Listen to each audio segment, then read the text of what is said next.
సోదరీ సోదరులారా, ఈ రోజున మన పాఠం 1 తిమోతి 4వ అధ్యాయం. జాగ్రత్తగా వినండి. ఈ అధ్యాయంలో అబద్ధ బోధకులను గురించిన వివరాలున్నాయి. తిమోతి జీవిత విధానం ఎలా ఉండాలో పౌలు నిర్దిష్టంగా చెబుతున్నాడు. ఎన్నెన్నో హెచ్చరికలు యువకుడైన తిమోతికి అతని ఆధ్యాత్మిక తండ్రిగా పౌలు ఉపదేశిస్తున్నాడు.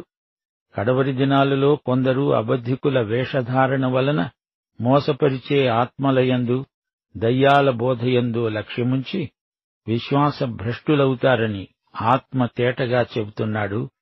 సంఘంలోకి అబద్ధ బోధలు రవాణా అయి వస్తున్నాయి. ఈ విషయంలో తిమోతి అప్రమత్తంగా ఉండాలి. కడవరి దినాలు అంటే పౌలు ఇహలోక జీవితయాత్ర ముగిసినట్లే.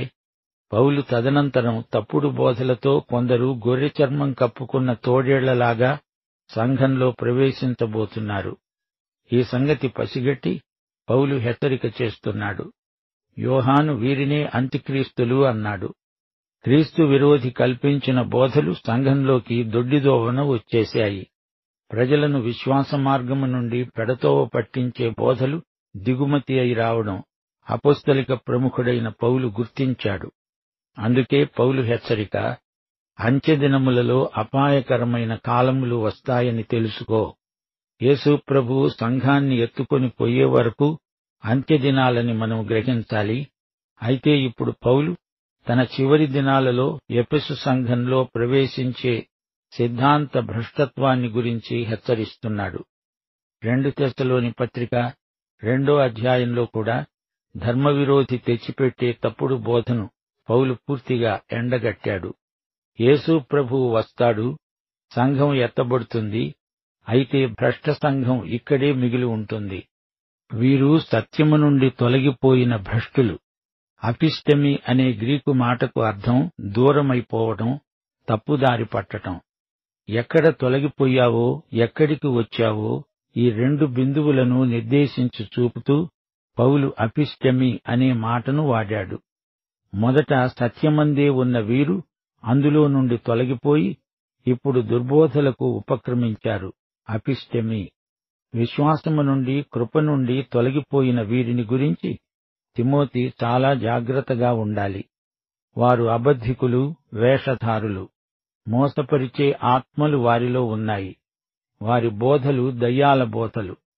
వీరికి ఉన్నది పాండిత్యం కాదు, విజ్ఞానము కాదు. వీరిని మోసపరిచే ఆత్మలు పట్టాయి. మోసపరిచే ఆత్మలా? అవి ఎలాంటివి? దేశద్రిమ్మరులు, భ్రమలు కల్పించేవారు, దారి తప్పి తిరుగుతూ వంచనా శిల్పంలో ఆరితేరినవారు. ఇదంతా సైతాను నిర్వాకం. సైతానీయమైన దురాత్మలు పలికించే మాటలు, దయ్యాల బోధలు. దయ్యాలను గురించి ఎక్కువ మాట్లాడతారు. దయ్యాల ప్రపంచాన్ని చూపి అదుగో బూచి అంటూ ప్రజలను భయభ్రాంతులను చేస్తారు. 1 యోహాను 4వ అధ్యాయం 1వ వచనంలోని హెచ్చరికను మా శ్రోతలు గమనించాలి. ప్రియులారా, అనేకులైన అబద్ధ ప్రవక్తలు లోకములోనికి బయలు వెళ్లి ఉన్నారు. గనుక ప్రతి ఆత్మను నమ్మక ఆయా ఆత్మలు దేవుని సంబంధమైనవో కావో పరీక్షించండి. 1 తిమోతి 3వ అధ్యాయం 16వ వచనంలోని విశ్వాస ప్రమాణమే అసలైన పరీక్ష. ఆయన సశరీరుడుగా ప్రత్యక్షుడయ్యాడు. ఆత్మయందు నీతిపరుడని, నీతిమంతుడని తీర్పు నొందాడు. రక్షణ మార్గం మనకై మరణించిన క్రీస్తే.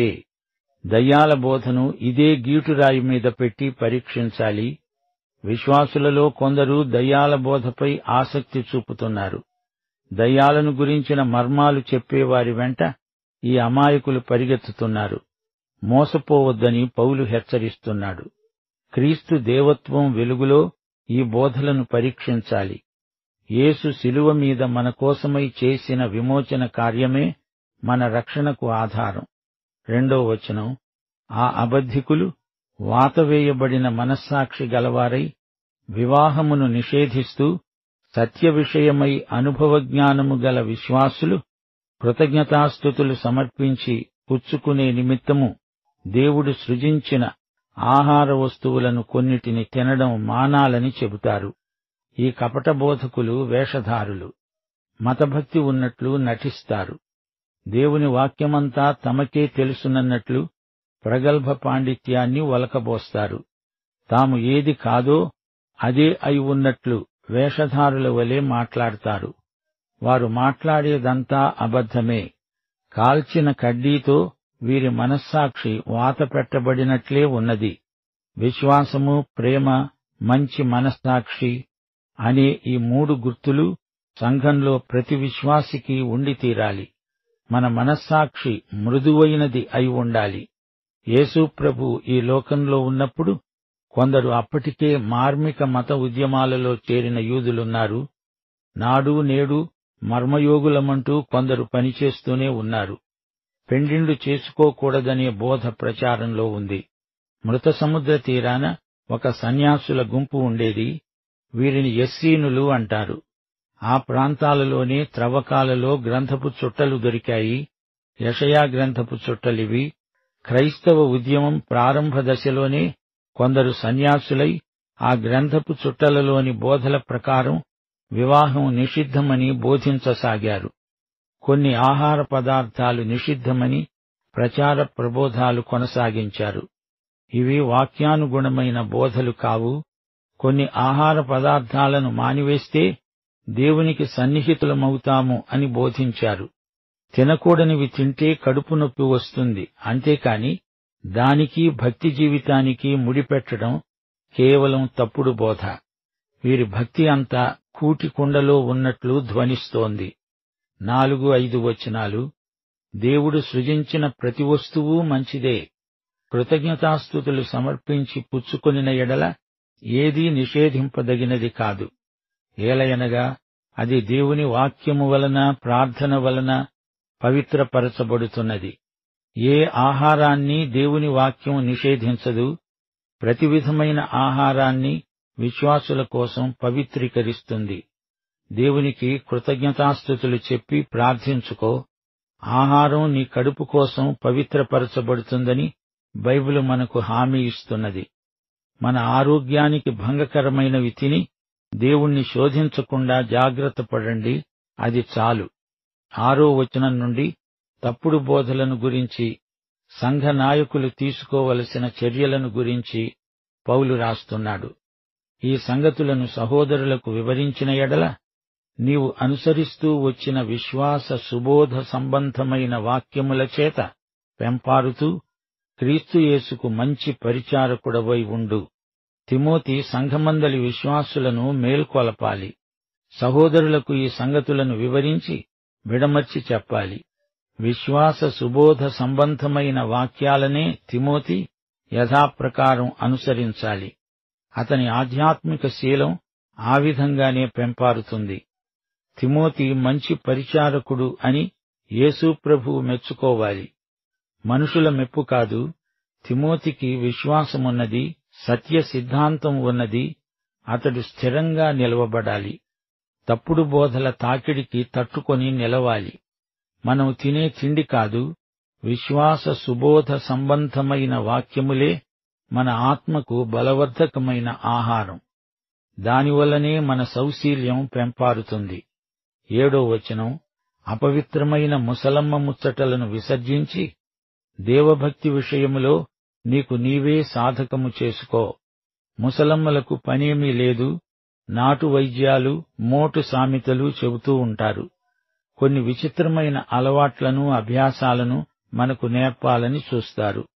వాటిలో కొన్ని దేవుని దృష్టిలో అపవిత్రమైనవి.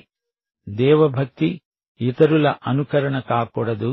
అది నీ సాధన, ఆత్మ నడుపుదల. మన పరమవైద్యుడు యేసుక్రీస్తు. ఆయన చేతుల్లో మనకు ఇహపరములలో క్షేమమే. 8వ వచనం. శరీర సంబంధమైన సాధకము కొంచెము మట్టుకే ప్రయోజనకరమవుతుంది. కాని దైవభక్తి ఇప్పటి శరీరము విషయములోనూ రాబోయే జీవము విషయములోనూ వాగ్దానముతో కూడినది అయినందున అది అన్ని విషయాలలో ప్రయోజనకరమవుతుంది. సోదరీ సోదరులారా, ప్రియ శ్రోతలారా, గమనించండి. ఇప్పటి శరీరము, రాబోయే జీవము, ఈ రెండిటి విషయంలో దైవభక్తి ప్రయోజనకరమైనది. అయితే శరీర సంబంధమైన సాధకము మాత్రమే అయితే దాని ప్రయోజనం పరిమితమైనది. దైవభక్తి రెండందాలా ప్రయోజనకరమే. శరీర సంబంధమైన పాపము నుండి, చనిపోయాక రాబోయే నరకము నుండి రక్షిస్తుంది. ఇప్పటి శరీరం దేవుడు సృజించిందే. మానవ జీవితం ప్రమాదవశాత్తు కలిగింది కాదు, అది దేవుని సంకల్పం ప్రకారం కలిగింది. అలాగే మానవ చరిత్ర కూడా దేవుని సంకల్పానికి ఫలితమే. మానవుని పుట్టుకకు, మరణానికి కారణం ఉంది, అర్థం ఉంది. దేవుడే నీకు ఈ శరీరమిచ్చాడు. దేవుడు నిన్ను తన మహిమార్థమై వాడుకోగోరుతున్నాడు. పాపాన్ని గురించి, అజ్ఞానాన్ని గురించి పశ్చాత్తప్తుడివైతే క్రీస్తు నీ పాపాన్ని క్షమిస్తాడు. నీ విశ్వాసానికి ఫలితంగా నిన్ను నీతిమంతునిగా పరిగణిస్తాడు. దేవుడు మనకు ఈ సృష్టిలోని వనరులన్నీ ఇచ్చాడు. క్రీస్తు మానవతను విమోచించటానికే వచ్చాడు. మనలను ఆయన ఉద్ధరిస్తాడు. ఈ శరీరాన్ని క్షయాధీన దాస్యము నుండి విమోచిస్తాడు. సువార్త వాగ్దానం మనకున్నది. యేసుక్రీస్తు, పరిశుద్ధాత్మ ఉన్నారు. ఇప్పటి మన జీవితాన్ని పరలోకానికి అనువై ఉండేటట్లు సువార్త ద్వారా మారుస్తున్నారు. చీకటి అయి ఉన్న మానవుణ్ణి వెలుగుగా మార్చగల సువార్త మనకు ప్రకటించబడుతున్నది. మానవతలోని చెడుగును సువార్త తొలగించగలదు. చరిత్రను ఒక్కసారి చూడండి. బానిసత్వం అంతరించింది, బహుభార్యాత్వం గతించింది. ఎందరో బీదలు, విధవరాండ్రు క్రీస్తునందు నిరీక్షణ పొందగలుగుతున్నారు. ఇప్పటి శరీర జీవితం విషయంలో సువార్త వాగ్దానం గొప్ప ఆశాభావాన్ని కలిగిస్తుంది. ఆత్మహత్యలు సువార్త వలన తగ్గాయి. క్రీస్తునందు ఇప్పటి జీవితం కూడా ఎంతో అర్థవంతమవుతుంది. దైవభక్తి ఇప్పటి జీవితం విషయంలో కూడా ఎంతో ప్రయోజనకరం. రాబోయే జీవితానికి ఇంకా ప్రయోజనకరం. అమర్త్యత వైపు చూపేదే సువార్త వాగ్దానం. క్రీస్తు పలికిన మాటలు, క్రీస్తు జీవితపు మాదిరి, క్రీస్తు పునరుత్థానపు ధృవీకరణ, ఈ మూడూ మనలను రాబోయే నిత్యత్వం కోసం ప్రత్యేకిస్తాయి. ఈ సువార్త పరిధికి బయట ఉన్నవారు అజ్ఞానము చేత ఈ వాగ్దానమును ఎరుగరు. నిత్యత్వమనేది ఆలోచన, ఊహ కాదు. రాబోయే జీవితాన్ని గురించిన వాస్తవం. ఇది సత్యం. రాబోయే జీవితమనేది లేనే లేదని సద్దూకయ్యులు వాదించారు. యేసుక్రీస్తు నిత్యజీవమును, అమర్త్యతను వెలుగులోనికి తెచ్చాడు. ఈ నిత్యత్వపు వెలుగులో సువార్త ఉంది. అపొస్తలులు ఈ వెలుగును అనుభవించిన వారై హతసాక్ష్యంలో కూడా ఆదరణ పొందారు. అయితే తిమోతి పత్రికలో పౌలు ఇప్పటి శరీర జీవితము, రాబోయే జీవితము, ఈ రెండిటినీ కలిపి చూపుతున్నాడు. క్రీస్తునందున్న వారికి ఇహపరములు రెండింటిలో ఎంతో ప్రయోజనం చేకూరుతుంది. దైవభక్తి ఇప్పటి జీవము విషయములోనూ, రాబోయే జీవము విషయములోనూ వాగ్దానముతో కూడినది అయినందున అది అన్ని విషయములలో ప్రయోజనకరమైనదే. దేవునికి స్తోత్రం. ఈ జీవము ఆగిపోదు, నిత్యత్వములోనికి కొనసాగుతుంది. మరణము అడ్డం రాదు. ఈ జీవ ప్రవాహం మరణంలో గుండా పారుతూనే ఉంటుంది. ఈ శరీరము అక్షయతను ధరించుకుంటుంది. మర్త్యమైన ఈ శరీరము అమర్త్యతను ధరించుకుంటుంది. క్షయమైనది అక్షయతను ధరించుకుంటుంది. విజయమందు మరణము మింగివేయబడుతుంది. దైవభక్తి ఉభయతారకం. శరీర వ్యాయామాన్ని గురించి నీకున్న శ్రద్ధ దైవభక్తి సాధకం మీద ఉందా యువకుడా? ఈ వాక్యము నమ్మదగినది, పూర్ణాంగీకారమునకు యోగ్యమైనది. ఇది నమ్మదగిన మాట. అందరూ నమ్మదగిన వాక్యం. ఏ మాట? దైవభక్తి అన్నిటిలో ప్రయోజనకరమే అనే మాట అందరూ నమ్మి తీరవలసిన వాక్యం. నాడు నేడు సమస్త ప్రజలు నమ్మదగిన వాక్యమిది. ఎఫెసు పట్టణంలో పెద్ద క్రీడారంగ స్థలం ఉంది. ప్రేక్షకులు 1,00,000 మంది కూర్చునే వసతి ఉంది. 1 కొరింథీ 9:24-27 వచనాలలో పౌలు ఇదే శరీర సాధకాన్ని గురించి ఉపమానం ప్రయోగిస్తూ అన్నాడు. పందెపు రంగమందు పరుగెత్తే వారందరూ పరిగెత్తుతారు, కాని ఒక్కడే బహుమానము పొందుతాడని మీకు తెలియదా? అలాగే మీరు బహుమానము పొందేటట్లు పరిగెత్తండి. పందెమందు పోరాడే ప్రతివాడు అన్ని విషయములందు మితంగా ఉంటాడు. వారు క్షయమైన కిరీటము పొందటానికి, మనమైతే అక్షయమైన కిరీటం పొందటానికి మితముగా ఉన్నాము.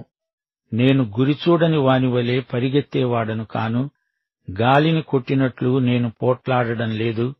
గాని ఒకవేళ ఇతరులకు ప్రకటించిన తరువాత నేనే భ్రష్టుడనైపోతానేమో అని నా శరీరమును నలగ్గొట్టి దానిని లోబరుచుకుంటున్నాను. ప్రియ సోదరీ సోదరులారా, యేసునందే జీవము ఉన్నదని దేవుని వాక్యం స్పష్టంగా చెబుతోంది.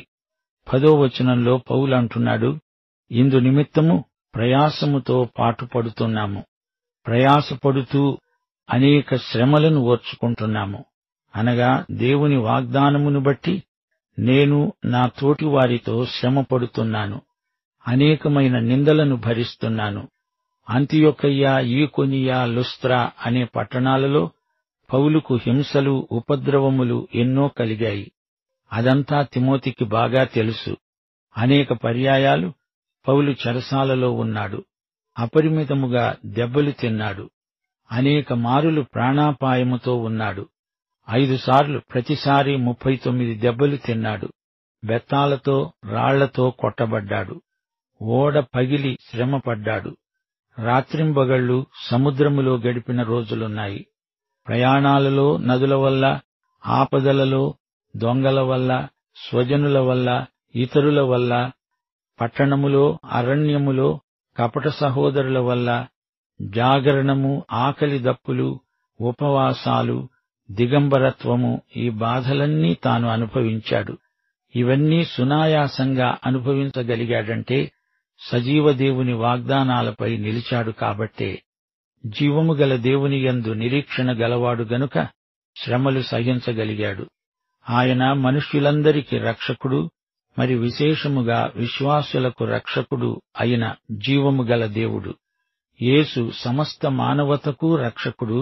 నీవు ఎవరివైనా, ఎక్కడి మనిషివైనా యేసు నీ రక్షకుడే. విశేషించి విశ్వాసులకు రక్షకుడు. యేసు అందరికీ రక్షకుడే అయినా అందరూ ఆయనను రక్షకుడుగా అంగీకరించరు. అంగీకరించిన వారు విశ్వాసులు. విశ్వాసులకు ఆయన శాశ్వత రక్షకుడు, ప్రభువు. తనను ఎందరు అంగీకరిస్తారో వారికందరికీ ఆయన రక్షకుడు, ప్రభువు. యోహాను సువార్త 3వ అధ్యాయం 16వ వచనం, 1 యోహాను 2వ అధ్యాయం 2వ వచనం. దేవుడు లోకాన్ని ఎంతో ప్రేమించాడు, కాగా ఆయన తన అద్వితీయ కుమారుడుగా పుట్టినవాని యందు విశ్వాసముంచే ప్రతివాడు నశింపక నిత్యజీవము పొందునట్లు యేసుక్రీస్తును లోకానికి అనుగ్రహించాడు. యేసే మన పాపాలకు శాంతికరమై ఉన్నాడు. మన పాపాలకు మాత్రమే కాదు, సర్వలోకానికి శాంతికరమై ఉన్నాడు. సోదరీ సోదరులారా, నిత్యజీవార్థమైన వాగ్దానములతో కూడిన సువార్త సత్యం పౌలు మీద ఎలాంటి ప్రభావం చూపెట్టిందో గమనించండి. ఇహలోకములో శ్రమలెన్ని వచ్చినా అతనికి నిరుత్సాహం కలగలేదు. నిజమైన దైవభక్తి వల్ల కలిగే వాగ్దానం నిత్యజీవ ప్రాప్తి. అదే ఆయనకు ప్రోత్సాహం. తన నిరీక్షణ సజీవుడైన దేవుని యందున్నది. ఆయన సార్వత్రిక రక్షకుడు, విశ్వాసులకు మరీ గొప్ప రక్షకుడు. ఈ నిరీక్షణ శాశ్వతమైనది, ఎడతెగక కొనసాగుతుంది. కృప ద్వారా ఈ నిరీక్షణానందాన్ని మనం అనుభవించగలుగుతున్నాము. ఈ నిరీక్షణే లేకపోతే మన జీవితం శూన్యం, నిరర్థకం. ఈ జీవితకాలము మట్టుకే మనము క్రీస్తునందు నిరీక్షించేవారమైన ఎడల మనుష్యులందరికంటే దౌర్భాగ్యులం అంటూ పౌలు 1 కొరింథీ 15వ అధ్యాయం 9వ వచనంలో చెప్పాడు. రోమాపత్రిక 8వ అధ్యాయం 25వ వచనం, మనము చూడని దాని కొరకు నిరీక్షించిన ఎడల ఓపికతో దానికోసం కనిపెడతాము గదా. జీవము గల రక్షకుడైన దేవుడే మన నిరీక్షణకు ఆధారం. రోమాపత్రిక 15వ అధ్యాయం 13వ వచనం, మీరు పరిశుద్ధాత్మ శక్తి పొంది విస్తారముగా నిరీక్షణ గలవారగుటకు నిరీక్షణకర్త అయిన దేవుడు విశ్వాసము ద్వారా సమస్తానందముతో సమాధానముతో మిమ్మును నింపునుగాక. ఈ నిరీక్షణ మన రక్షణకు సంబంధించినది. ఇహలోకమందే కాక రాబోయే జీవితానికి కూడా ఈ నిరీక్షణ వర్తిస్తుంది. అందరికీ రక్షకుడు, విశేషించి విశ్వాసులకు రక్షకుడు అయిన దేవుడు ఇహపరములందు మనకు రక్షకుడే. లోకములో ఆయనను ప్రజలు అంగీకరించినా అంగీకరించకపోయినా ఆయన రక్షకుడే. ఆయనను అంగీకరించిన విశ్వాసులకు పరలోక నిత్యత్వమందు కూడా రక్షకుడే. దేవునికి స్తోత్రం. ఆయన రక్షకుడు అన్నప్పుడు అందరూ రక్షించబడతారు అని కాదు, ఆయనను అంగీకరించిన వారే రక్షించబడినవారు. అందరి గమ్యం వేరు, విశ్వాసుల గమ్యం వేరు. పాఠం ఇంతటితో సమాప్తం. ప్రభు అయిన యేసుక్రీస్తు వారి దివ్యకృప, తండ్రి అయిన దేవుని పరమ ప్రేమ, పరిశుద్ధాత్మ యొక్క అన్యోన్య సహవాసము మనకందరికీ సదాకాలము తోడై ఉండునుగాక.